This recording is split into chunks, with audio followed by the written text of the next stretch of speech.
This is Tom Fox. I'd like to welcome you to a special series on the Albemarle FCPA enforcement action on this week's edition of the FCPA Compliance Report.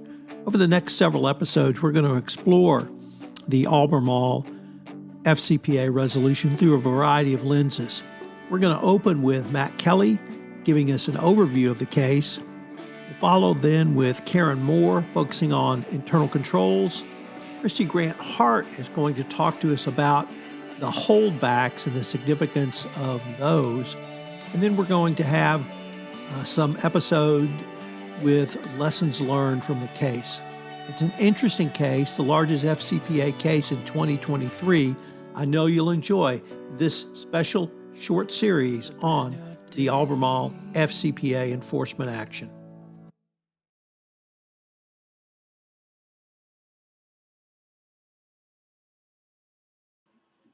Hello, everyone. This is Tom Fox, back for another episode of the Albemarle FCPA enforcement action. We're going to take a little bit of a deep dive into it, and we're going to start with Matt.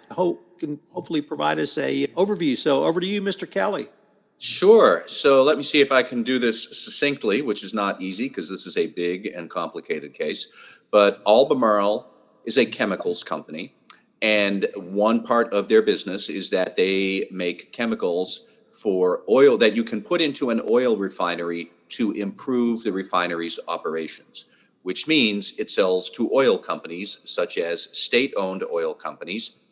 Issue number one, people can see where this is going. And according to the settlement announced by the Securities and Exchange Commission and the Department of Justice, they had engaged in a scheme from roughly 2009 to in India, Vietnam, and Indonesia. Those are the three countries in question, where Albemarle was using intermediaries to sell chemicals to state-owned oil companies in those countries. And of course, the intermediaries were just cutouts to be able to funnel bribes to the government officials at those state-owned oil companies. To that extent, this is kind of the same old. We have heard that a lot.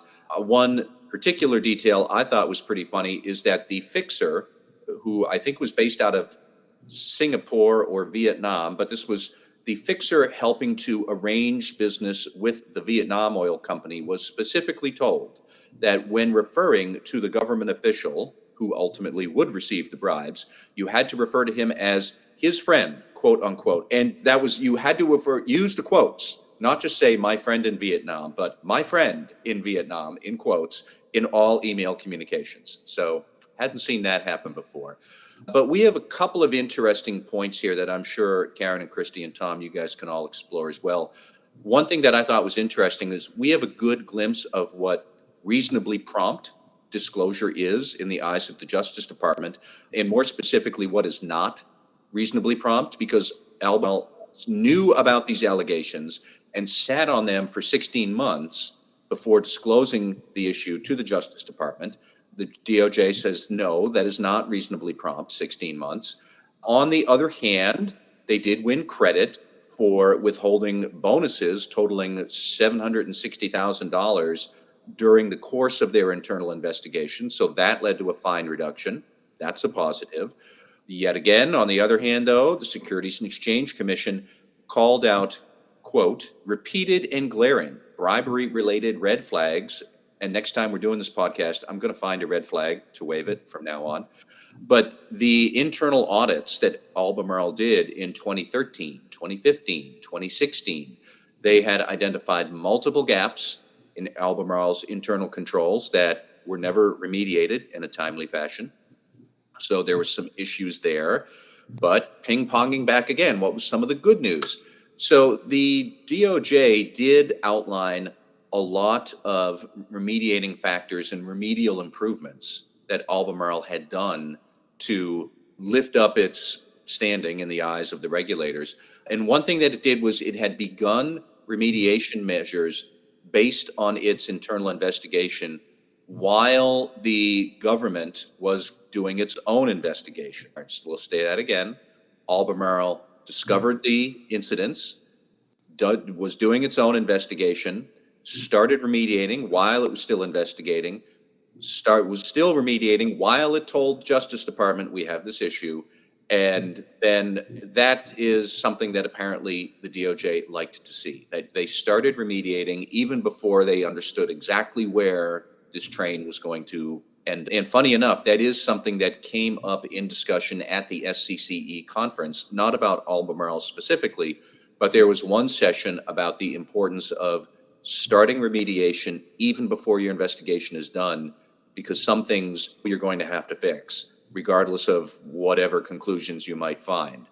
And the panel was uniformly saying, yes, you should do that. And now we have this case that basically said, kudos to Albemarle for doing that.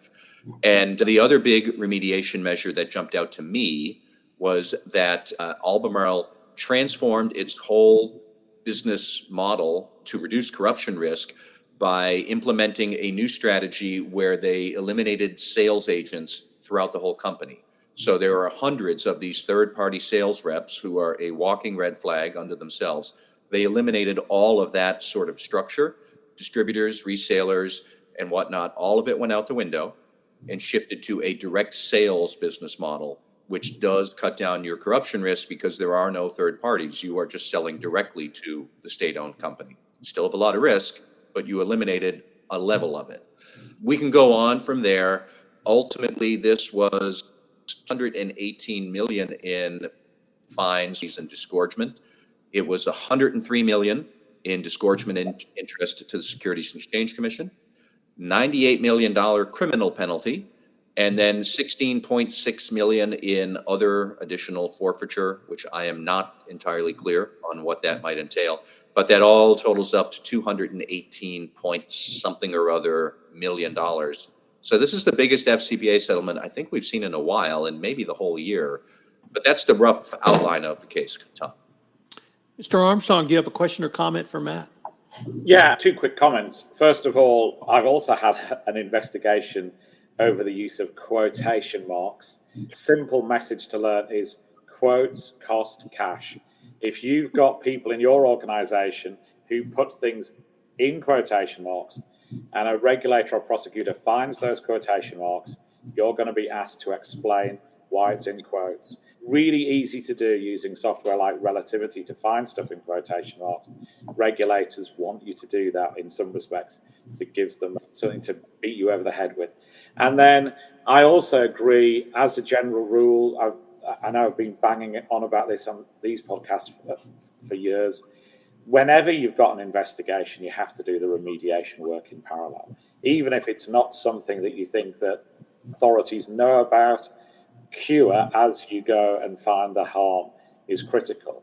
And we've seen much better regulatory outcomes when organizations have learned lessons quickly and tried to correct what went wrong.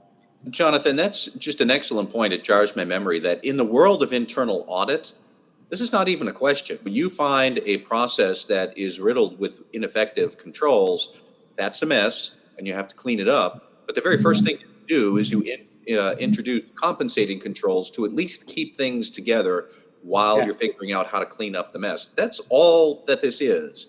And there shouldn't be any additional question about it just because we're talking in compliance terms. In internal audit, they would all say, duh, of course you should do this. And they're right. So, Matt, I have a question, two questions for you. Actually, I'm not sure I understand the discussion around self-disclosure. Did the company get credit for it somehow? They certainly didn't make a timely self-disclosure, and the DOJ pointed that out. So what are your thoughts around the entire discussion of self-disclosure? I have to admit, I don't know off the top of my head, and I don't think I should, just go diving into the details of the DPA right now.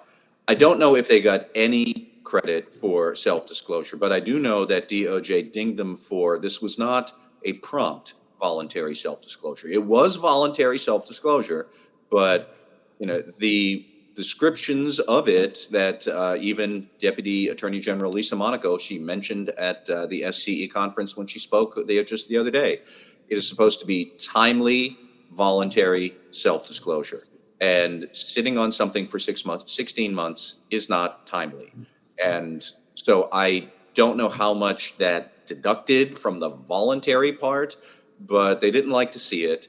And I think it just does go to show that I don't know if we have a hard and fast rule on voluntary and timely, but if you look at the Cognizant Technologies case from a few years ago now, which is held in high praise for how the board handled that, if I remember correctly, they disclosed this to the Justice Department within weeks, not months, weeks. I think it was 2 weeks. And if you're disclosing in 2 weeks, clearly you have no idea where this is going to go and how it's going to end, but you're still stepping up and admitting it now. That sends a signal that the Justice Department likes to see. Matt, the second either comment or question I have is around the discount they received. And perhaps I'd just like to emphasize that under the new corporate enforcement policy that was announced in January, the company got a discount beyond the low range of the sentencing guidelines of 45% off the bottom range. And I just want everyone to understand that is a huge benefit because the sentencing guidelines, typically there will be hundreds of millions of dollars between the top and the bottom. So even at the middle is a discount off the top. But when you start at the bottom and you go 45% off that saved this company real money. And if we can suss out what exactly they did to save all that money, I think those would be some great lessons learned for compliance professionals who may find themselves in a similar situation down the road. Well, Tom, I would just add that there are people out there who are basically coming out critics of the Justice Department, saying that companies are getting off very lightly now. At this point, if you voluntarily self-disclose, cooperate, and remediate, you can pretty much get almost nothing and a new car. They are that desperate to avoid going to court and having to issue subpoenas in front of a grand jury.